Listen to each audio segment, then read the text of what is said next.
Au seuil du XVe siècle, en plein règne de Charles VI, un bourgeois parisien intrigue par sa générosité. Dans le quartier Saint-Jacques de la Boucherie, à 2 pas d'ici, personne n'explique la fortune de ce pieux bienfaiteur.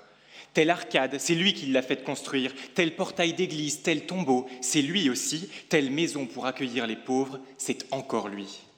Mais quelle est donc la cause de son enrichissement? La rumeur se répandit, le mythe prit forme, et la cause de la richesse de Nicolas Flamel fut toute trouvée. Il aurait découvert la pierre philosophale et saurait donc changer le plomb en or. Monsieur le Président, Mesdames, Messieurs les membres du Conseil de l'Ordre, Madame, Messieurs les secrétaires, Mesdames, Messieurs, ne jalousez pas les talents de Nicolas Flamel, car au quai de l'horloge aussi, on sait changer le plomb en or. Et les dorures de cette salle n'en sont pas la seule preuve. Votre alchimie à vous est comme celle du poète, une alchimie du verbe. En 1994, vous avez admis qu'un enfant dont le dévouement envers ses parents aurait dépassé les bornes de la piété filiale agisse sur le fondement de l'enrichissement sans cause de ces derniers pour réclamer son dû. Jusqu'alors, cela n'était vu par le juge que comme l'exécution volontaire d'une obligation naturelle, pas de restitution possible. Mais vous en avez fait un quasi-contrat ouvrant droit à une action de in rem verso. Et comme par magie, vous avez ainsi transformé une obligation naturelle devenue trop lourde à porter en une obligation civile d'une grande valeur pécuniaire. Le plomb était devenu or. Et en l'espèce, à la cour d'appel de Douai, l'alchimie du verbe a bien fonctionné. À l'occasion d'un litige successoral, une fille invoquait la démesure de son sacrifice. 10 ans à vivre aux côtés de sa mère grabataire, 10 ans sans travailler pour s'en occuper à plein temps, 10 ans sans jamais rien demander en retour. Mais ce n'est que 5 ans après l'ouverture de la succession que la dévouée refait ses comptes et demande à ses frères et sœurs qui n'en avaient pas fait autant de lui rembourser sa créance d'assistance. La Cour a fait droit à sa demande, estimant qu'il y avait bien eu enrichissement sans cause de la mère. Oui, celle-ci a bien économisé le coût d'une aide à domicile, et la fille, corrélativement, s'est appauvrie. Une créance est née, cela ne fait aucun doute. Mais prise dans son élan, la Cour a considéré que la créance n'était exigible qu'envers la succession et non du vivant des parents, ce qui décale donc le point de départ du délai de prescription au moment du décès. N'étant pas de cet avis, les frères et sœurs se pourvoient en cassation et vous demandent de trancher la question suivante. La créance résultant de l'aide et l'assistance apportée par un enfant à ses parents qui excède les exigences de la piété filiale est-elle immédiatement exigible auprès de leurs bénéficiaires, en sorte que l'action qui tend à son paiement peut courir du vivant de ces derniers? Vous y répondrez par l'affirmative. Après l'alchimie, on voudrait en défense vous voir arrêter le temps en suspendant l'exigibilité jusqu'au décès. C'est impossible, dès lors que la créance n'est pas conditionnelle. Pour le comprendre, tentons tout de même, en premier lieu, de remonter le temps. Et une fois la créance passée au crible, il ne vous restera plus qu'à prescrire à son titulaire, en second lieu, d'agir dans les temps. Quitte à remonter le temps, faisons un premier arrêt en 1789.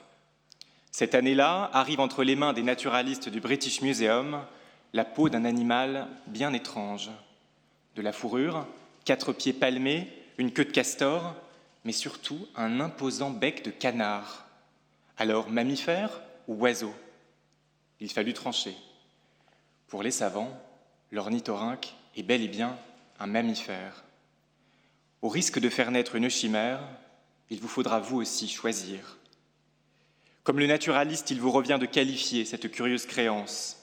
C'est le juge naturaliste, d'abord. Et l'on ne pourra vous accuser de sacrifier la morale sur l'autel du droit, car votre solution s'appuiera aussi sur la boussole morale de l'équité. C'est le juge moraliste, ensuite. De la pauvre Ursule Mirouette, héritière escroquée au père Goriot, dont les filles cupides lui soutireront jusqu'au moindre centime, le naturalisme a su illustrer les vicissitudes de l'héritage.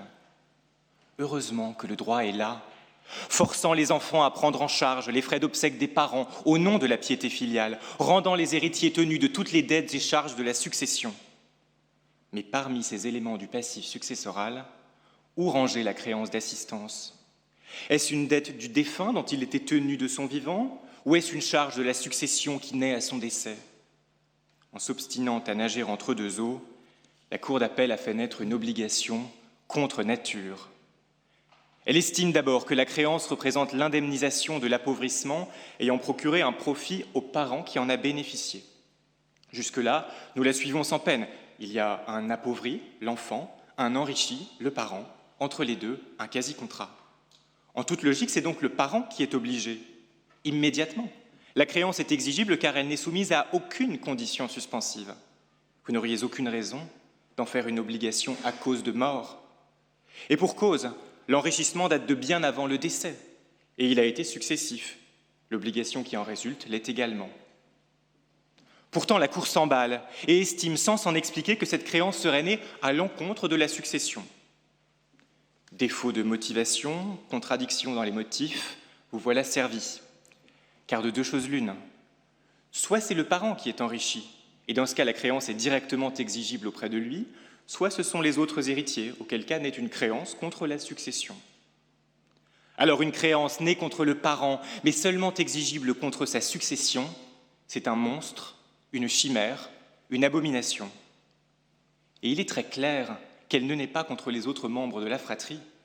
La créance d'assistance n'est pas une créance d'aliment. Ici, la mère aurait parfaitement eu les moyens de payer une aide à domicile. Que l'une des sœurs s'y soit substituée n'engage en rien les autres. Leur enrichissement n'est qu'hypothétique et très indirect. Aucune dette ne naît donc à leur encontre. Après les monstres du naturaliste, les monstres du moraliste, ensuite. Et il en est un que l'on débusque parfois dans les arrêts de la première chambre civile, la créance de salaire différé. Dans le clair-obscur entre deux mondes, c'est un décret-loi de 1939 qui la vit naître, nourri de l'idéologie familialiste et ruraliste de son époque. Ce texte donne le droit aux descendants d'une exploitation agricole qui a travaillé pour ses parents sans salaire d'en obtenir un rétroactivement sur la succession. Le monstre que l'on osait vous dépeindre existe donc bel et bien. Une créance qui naît du vivant des parents, à leur encontre, mais n'est exigible qu'à l'ouverture de leur succession. Et l'on voudrait déjà, en défense, vous voir raisonner par analogie, mais pas si vite, car l'existence du salaire différé en droit rural ne nous renseigne en rien sur la créance d'assistance en droit civil. Contrairement à l'autre, le législateur n'a pas entendu la faire sortir du droit commun de la prescription. Et pour cause. Elle ne représente pas un enrichissement de la succession, mais bien du parent. D'autant que le régime du salaire différé n'est pas si équitable qu'on le croit. Il avalise l'absence de salaire versé à un enfant pendant des années, malgré son dur labeur. Il le fait miser sur l'héritage pour espérer récupérer son dû. Tout cela semble d'un autre temps. C'est pourtant la logique qu'on vous proposera de consacrer en défense. Soucieux de ces inconvénients, vous avez récemment enfermé ce dispositif dans les strictes limites de son champ d'application. Comme vous l'avez rappelé, l'action fondée sur l'enrichissement sans cause n'a pas pour objet de faire reconnaître une créance de salaire différé, mais constitue une action mobilière soumise à la prescription de droit commun. On ne saurait être plus clair. Certes, l'État reconnaît aujourd'hui le travail des aidants, mais il n'a pas la cruauté de différer les aides qu'il leur verse. La démesure du sacrifice appelle une indemnisation immédiate. Une fois l'aide apportée, il faut donc, en second lieu, agir dans les temps. Va, cours, vole et nous venge. Voilà en quels termes Don Diego, souffleté et offensé, envoie son fils Rodrigue poursuivre sa vengeance contre le père de son amante, quitte à l'écarteler dans un dilemme entre son amour pour celle-ci et son amour pour son père. C'est finalement sa piété filiale qui le perdit. Celle-là même dont il y a 30 ans, vous avez tracé les limites au nom de l'équité. Charité bien ordonnée commence par soi-même. Connaître ses droits, y avoir recours, ce n'est pas un acte déplacé, immoral ou d'impiété filiale. Alors n'en limitez pas l'effectivité.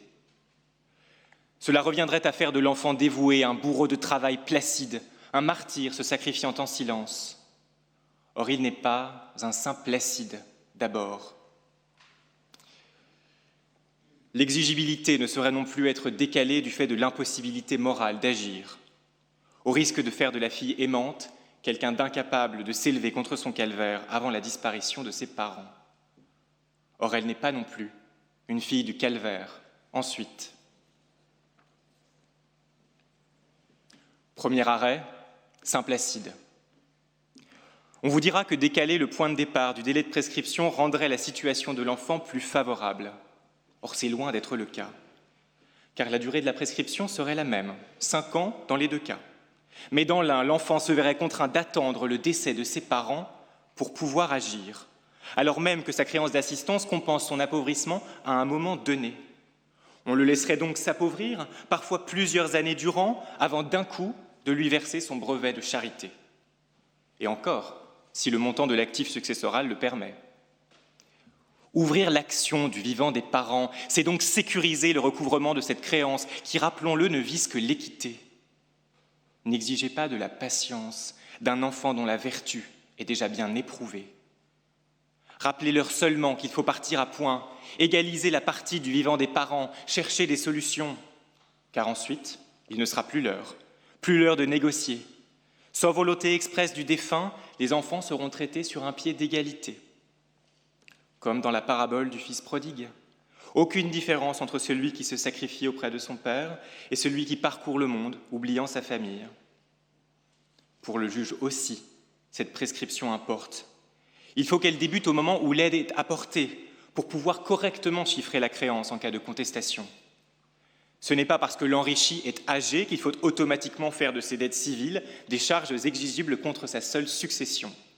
Car alors, où tracer la limite ? À quel âge serons-nous condamnés ? L'action se prescrit donc successivement, par 5 ans à compter de chaque mois où une aide a été apportée. Les créances de moins de 5 ans avant le décès seront transmises aux héritiers comme dette du défunt. L'action post-mortem restera donc possible, mais limitée pour ne pas accabler les frères et sœurs. Ce qui laisse tout de même du temps, après le décès, pour récupérer une partie de ces créances successives. Et c'est loin d'être négligeable. Terminus, fille du calvaire. La démesure de sa piété filiale perdit Rodrigue dans le Cide, comme elle perdit Antigone suivant son père dans son calvaire. Dans les 2 cas, l'hubris est là, en toile de fond. Et puisque la créance d'assistance compense la démesure de l'aide apportée, elle est justement exclusive de tout blocage moral à agir pour la récupérer. Oui, la prescription ne court pas à l'encontre de celui qui est dans l'impossibilité morale d'agir. C'est le cas entre époux. Mais cette exception législative ne saurait être étendue par voie prétorienne. Or, c'est justement parce que les bornes de la piété filiale ont été dépassées et donc que la morale est exclue que naît la créance d'assistance. L'action dont elle est assortie bénéficiera du même traitement. Elle ne saurait être retardée au nom de la morale. Et nul ne parle à ce stade d'action contentieuse, elle n'est que l'ultime recours. Si comme Oedipe, le créancier s'aveugle en refusant de prendre la mesure de son sacrifice, si comme Hamlet, il se refuse à agir à temps, ce n'est pas au juge d'en réparer les conséquences. Il y a tout juste 4 ans, vous avez subrepticement rejeté le moyen selon lequel l'honneur et le respect dus par un enfant constituaient une impossibilité d'agir, excluant que ne court la prescription. Ce n'est certes qu'un silence, mais un silence vaut parfois 1000 mots. Dans le Malade imaginaire, Angélique rétorque à sa servante « Le devoir d'une fille a des bornes, madame, et la raison et les lois ne l'étendent point à toutes sortes de choses. » La cour d'appel le sait bien, mais elle a injustement borné les droits des enfants titulaires de créances d'assistance envers leurs parents, en limitant l'effectivité du droit d'agir que vous leur accordez. En plus d'abnégation, de ténacité et d'altruisme, c'est donc de patience que devront s'armer les enfants aidants avant de pouvoir réclamer leur dû. Monsieur le Président, Mesdames, Messieurs les membres du Conseil de l'Ordre, Madame, Messieurs les secrétaires, Mesdames, Messieurs, point trop n'en faut. L'adoration sacrificielle des parents a vécu. À l'heure où l'on nous parle de charges mentales, de pénibilité, de risques psychosociaux, un aidé doit être redevable directement ou par le biais de l'État envers son aidant et de son vivant. Ce lien n'engage en rien les frères et sœurs. Il ne les enrichit pas personnellement, pas plus qu'il n'enrichit la succession. Alors usez de vos pouvoirs d'alchimiste avec précaution. Veillez à ne pas changer la créance d'assistance en totem de reconnaissance détenue contre la succession par un martyr en pénitence. Contrairement à Nicolas Flamel, les parents ne s'enrichiront plus continuellement de manière injustifiée. Ils doivent aussi, de leur vivant, rendre une forme de piété à leurs enfants. Cette reconnaissance ne saurait souffrir d'aucun retard, car on ne parie pas sur un héritage. La loi, la jurisprudence, l'équité, la doctrine sont unanimes, vous casserez